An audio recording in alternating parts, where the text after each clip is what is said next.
Udumo kuNkulunkulu kweliphezulu nokuthula emhlabeni kubantu abathokozelwa nguye. Ubaba uNsibande okubingelelayo ngithi uJesu Kristu inkosi. Muhle kuNkulunkulu wethu, siyambonga, siyamdumisa. Umphefumulo wami uyayitusa inkosi ngokungigcina nokugcina nawe indlalifa yezulu uphila ukuze ukwazi ukuzwa lenkonzo. Mkhuleko wami ukuthi uNkulunkulu ayithinte inhliziyo yakho ngale nkonzo. uNkulunkulu awenze umsebenzi. Emva kwenkonzo kube kukhona okuzuzile nokutholile okukwenza umbuke ngamanye amehlo uNkulunkulu futhi nokukusondezayo kakhulu kuyena. Sibonge kakhulu-ke uthando lukaNkulunkulu siphuma kwimpela sonto ebinezinto eziningi-ke kuthina bakwaNsibande, kodwa siyambonga uNkulunkulu. Nenkonzo yayizolo bekuyinkonzo yokushisa. Sengikhohliwe ukunithumelela amavidiyo okushisa. Uma uNkulunkulu engisiza-ke ngikhumbule ngizonithumelela. Sengikhumbula ngoba ngikhuluma ngayo inkonzo yokushisa. Bengiwathathile nje ambalwa amafushane ukuze kube lula ukuthi ahambe ngoWhatsApp. Uxolo. Ngiyacela ukuthi sisondele uNkulunkulu wethu ngomkhuleko. Ake siguqeni bazalwane, sikhuleke. Ake ngiphoze nami la. uNkulunkulu wethu onomusa, dwala laphakade, sonini nanini, mdala wey'nsuku, somandla, wena ophezu kwakho konke. Siyazithoba ngegama lenkosi uJesu Kristu, siza kuwe, siyaguqa, siyakhothama.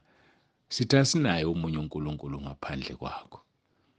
Futhi izwi lakho lisitshela kucaca ukuthi akakaze abe khona uNkulunkulu ngaphambi kwakho, ngoba alikho ngaphambi kwakho. Ngeke futhi abe khona omunye emva kwakho, ngoba alikho ingemva kwakho. Wena uNkulunkulu wasemaphakadeni, uzobusa ingunaphakade. Ingakho bekuyoba kuhle ukuba yilona loyo alenze izwi lakho, ngoba uma sesisukile kulomhlaba siyophila bumnandini ezulwini ngunaphakade, bumnandi obungaseyuphela. uNkulunkulu wethu nomusa, usilungiselela izinto ezinhle. Emva kokwahlulelwa sizophila emhlabeni omusha nasezulwini elisha. Uthando lwakho lungaka. Wasithenga ngegazi lendodana yakho uJesu Kristu ngoba ufuna sizwe lobu bumnandi. Kodwa abantu abafuna ukulalela, abantu balalela isithe singuSathane. uSathane waxoshwa ezulwini namadimoni. uNkulunkulu wethu sipho ukunqoba, siza kuwena. Siyanqoba ngawe, siyanqoba ngegazi lakho. Sibonga Nkosi uthando lungaka. Nkosi Jesu, ngomoya wakho ingcwele, khuluma nathi, ucacise izwi lakho. Siyabonga, udumo lungolwakho lonke lukufanele. uJesu Kristu inkosi. Amen. Zindlalifa zezulu, asiqhubekeke nezwi lethu esilitholayo kwabaseThesalonika chapter 5 sifunda verse 16 sigcine 22. Othi thokozani njalo, khulekani ningaphezi, kukho konke bongani, ngokuba lokhu kuyintando kaNkulunkulu kuKristu Jesu ngani. Ningamcimi umoya, ningakudeleli ukuprofetha, kodwa nivivinye konke, nibambisise okuhle. Dedane kukho konke okubonakala kukubi. Sifunde abaseThesalonika bokuqala chapter 5 siqala verse 16 sagcina verse 22. Sigcine-ke sikhuluma ngey'ngelosi ngoba besicaphuna ecilongweni iculo number 118 verse 4 wakhona. Impi isashisa, qina uthi ngo. Ungesabi, nanguJesu nawe bo. Nazi izingelosi zokuphatha-ke, zokuyisa kahle ekhaya lakho le. Sikhuluma ngey'ngelosi. Sikuphawulile okuningi. Lapha kwiHubo 91 verse 10 kuya 12 futhi uyalezi ingelosi zakhe ezisithwale. Sigcine sikhuluma-ke laphaya sikhuluma ngokuthi iy'ngelosi ziyokwenza i-guard of honor uma sesiye ekhaya ezulwini. i-guard of honor uma sesiya ekhaya ezulwini. Kwenzekile lokhu. Indaba engeke ngixoxe iyatholakala futhi na ku-YouTube uma ungena ngegama lami. Kuyafika ukuthi ngixoxe ngisakhuluma nge-guard of honor eyenziwa izingilosi. Khumbula ukuthi sitheni ngoGenesis 28 lapho besikhuluma khona ngephupho elaphushwa uJakobe eseBethel. UGenesis 28 uverse 12 ithi waphupha, bheka nanku umkhwelo umisiwe emhlabathini, isihloko sawo sifinyelela ezulwini, ney'ngilosi zikaNkulunkulu zenyuka zehla kuwo. Masisuka kuleli vesi sicaphuna ivangeli ngokaJohane chapter 1 uverse 51 othi uJesu ekhuluma nalamadoda lawa oNathaniel noPhilip. Uthi uJesu verse 51, ngiqinisile ngithi kini, niza kubona izulu livuliwe nezingelosi zikaNkulunkulu zenyuka zehla phezu kwendodana yomuntu. Indodana yomuntu umkhwelo owabona uJakobe, noma ngesizulu esisijwayele isitebhisi. Phezu kwesitebhisi uJakobe ubona kuma uJehova inkosi uSebawuthi. uJesu uthi akekho oze kubaba ngaphandle kwami, uJohn 14 verse 6. So lo mkhwelo lo noma lesi sitebhiso uJesu. Emaceleni alesi sitebhiso kuney'ngilosi zehla ziyinyuka zenza i-guard of honor ngesikhathi ukhuphuka uyaphona ekhaya ezulwini. Verse number 4 wetilongo levangeli uthi nazi iy'ngilosi zokuphatha-ke zikuyise kahle ekhaya lakho. Ngithi-ke kukhona kwaba nalo mbono. Ngiye ngixoxe le ndaba kunomama othize, umakoti, wayishadile eganile, khaya lesizulu, kwaba uyena yedwa usindisiwe kuleli khaya. Mayesesindisiwe ngelinye ilanga afike lokuthi akhuleke athi, Nkosi, ngicela ungibonise ukuthi umuntu mayefa kwenzakalani. Hayi mayesewashilo lawo mazwi awakhohlwe. Kunobaba wekhaya la, amadodana kwakhiwe kanjalo kwaZulu, ayekho wayephuma ugcina umuzi ubizwa ukuthi inquluma ngoba usumkhulu umuzi.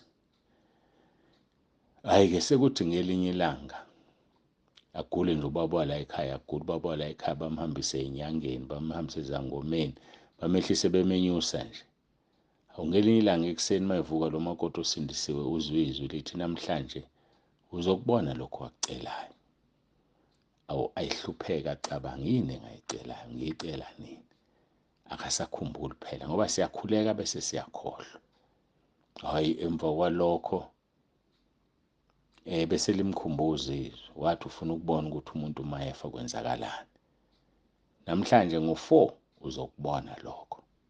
Hhayi uthi mayiphakama imini vele ligula ikhehla libangwe nezibi kube kubi. Uqoqana umndeni ulingunge. Mazithi 4 o'clock bese kuvele uphuma umphefumulo. Usebona-ke into engabona, useyatshelwa futhi lokho ozokubona la ungakutsheli muntu. Hhayi bese vele kuthi makuthiwa usehambile useshonile kuqalwa kukhalwa abone kuvuka omunye umzimba eceleni omubi ongcolile. Lo mzimba lo wekhehla ubusuyakahlela, ukhahlele lo wenyama, okamoya lo, ukhahlele wenyama. Mawuqeda ukukhahlela kuvele kuvuleka umgodi omkhulu phakathi endlini erawundini, umkhulu umgodi. Bese kuqhamuka izinto ezisazidalwa like okunye kunese elilodwa, kunesandla esisodwa, iphike elilodwa, okunye gxaza amathe, ngolimi esiluzwayo-ke amadimoni. Ziphume lezi zinto ngokwalo makoti zifike zibambe leli khehla, likhale lithuke inhlamba, lishone emgodini likhala, likhahlele lo mzimba, lathi ngiyala ngiyakhona kungenxa yakho.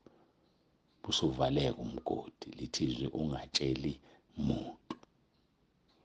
Hhayi-ke kuphilwe la ekhaya, asindiswe umfowabo wendoda yalo makoti, ubhuti omncane asindiswe. Kade kufika itende-ke baya wasindiswa. Hawu wajabula umakoti, sesibabili la ekhaya sisindisiwe. sihambe iy'nsuku, zihambe inyanga, libuye lelizwe. Lokhu owakucelayo uzokubona namhlanje. Asheshe akhumbule, yalikhumbula athi, hawu Nkosi yami, ngabona ungakholwa. Kusho ukuthi ubhuti uyahamba namhlanje, athandaze, akhuze, Nkosi ungamthathi, ngizosala ngedwa futhi la ekhaya. Hhayi, like limphendule nizwi, cha. Hhayi, sishaya isikhathi, sesizoshaya, avele abanje ukugula okumphuthumayo. Qoqani umndeni.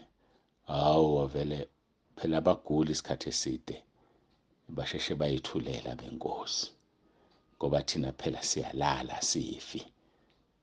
Hhayi, uthi uvele uphume umphefumulo, uthi kusakhala kuthiwa uphume umphefumulo, uthi ivuka insizwa yakho abigqoke ezimhlophe, white, ivuke iqhawula umzimba wayo, ithi ngiyabonga, ngiyakhona ngenxa yakho.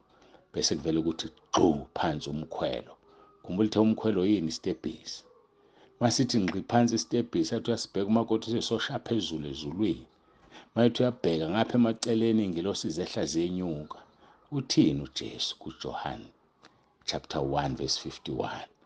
Ngiqinisile ngithi kini nizakubona izulu livuliwe ney'ngilosi zikaNkulunkulu zenyuka zehla phezu kwendodana yomuntu. Hhayi, uthi khona lapho insizwa lesishaya ezimhlophe ivele ingene esitebhisweni, ikhuphuke.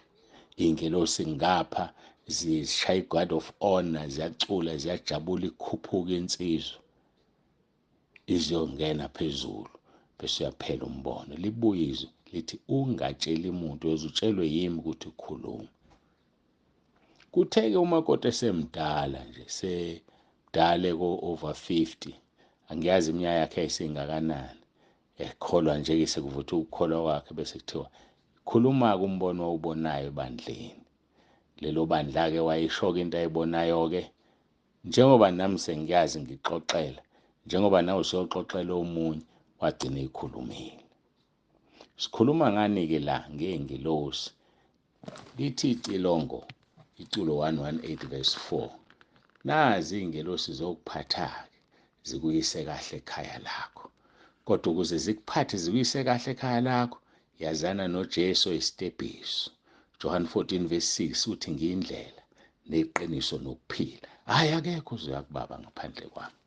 Hhayi, futhi ney'ngilosi ngeke zikwenzela i-guard of honor yena engazange abe isitebhisi. Akazuqala-ke abe isitebhisi ngosuku lokufa. Uqala namhlanje. Uqala usesela emhlabeni abe isitebhisi. Hhayi, ubusugqoka ezimhlophe. Athi umpostoli Paul, ngiyabubula. Uthi ububulela ukwelakanyiswa. Hhayi, mhlawumbe asiqale kahle. AbaseKorinte bokuqala la bengikhuluma ngabo, uxolo besibili manje chapter 5.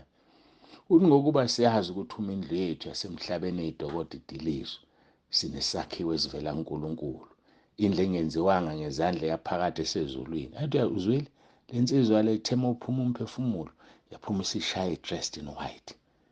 Yilo leli dokodo, awuyilo leli dodo. Sinesakhiwo uma indlu yethu yasemhlabeni idilizwe. Unaso yini isakhiwo? Noma uyongena emzimbeni ongcolile, noma kovuleka umgodi akulanda amadimoni akushonise phansi kwalasha.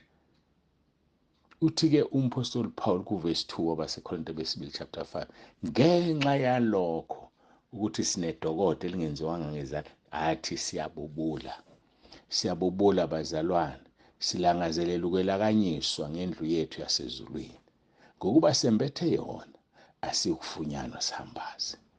Yabona lithi malidilizwa leli dokodo, bese usala ugqoke ezimhlophe, asiyufunyanwa sihambaze, ngokuba thina sisekhona kuleli dokodo, sibubula sisindwa ngokuba asithanda ukwambulwa, kodwa ukwelakanyiswa, ukuze okufayo kugingwe ngokuphila. Okufayo kugingwe athi kepha wasenzela konke lokhu nguNkulunkulu wasipha isibambiso esingumoya ongcwele. Unawo umoya baba, unawo umoya mama, insizwa yami, unawo umoya ntombi yami, unawo umoya. Hayi bo, mhlawumbe usiphethe isibambiso. Kahle kahle, in short, indlu phela yiyo umoya ongcwele. Uyena umoya ongcwele. Sinikezwe isibambiso sale yandlu yangale.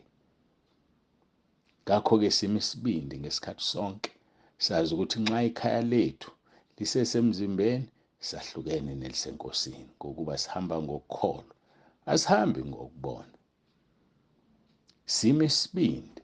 Singathanda kakhulu kwahlukana nekhaya lisemzimbeni, sihlale ekhaya lisenkosini. Ngalokho-ke futhi, noma sisekhaya, noma sahlukene nalo, sihlose ukuba sibe ngabathandekayo kuye. Uhlosile wena ukuthi ube ngabathandekayo kuye? Uhlosile ukuthi ube ngothandekayo? Ngokuba thina sonke bangcwele simele ukubonakaliswa phambi kwesihlalo sokwahlulela sikaKristu, ukuze lona loyo amukele njengalokho akwenzileyo esesemzimbeni, noma okuhle noma okubi. Ngiyacela siguqe sithandaze. uNkulunkulu wethu nomusa, siyabonga. Siyakubonga Nkosi ukwazi ngey'ngilosi nomsebenzi wazo ukuthi ziyosenzela i-guard of honor sisiye ekhaya ezulwini. Sesikhuphuka ngoJesu Inkosi yethu eyindlela neqiniso nokuphila.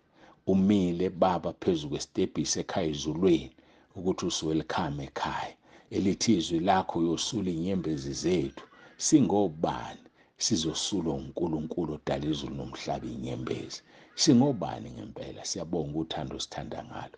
Busisa lenkonzo nabo bonke abalalele manje. Babusise balizwe izwi balenze, sibubulele kona lokhu kwelakanyiswa, singafunyanwa sihambaze. Siyabonga ngoJesu Kristu Inkosi ephilayo. uJesu Kristu inkosi. Amen. Ubaba uNsibande ovalelisayo uthi ube nentambama enhle. uJesu Kristu inkosi.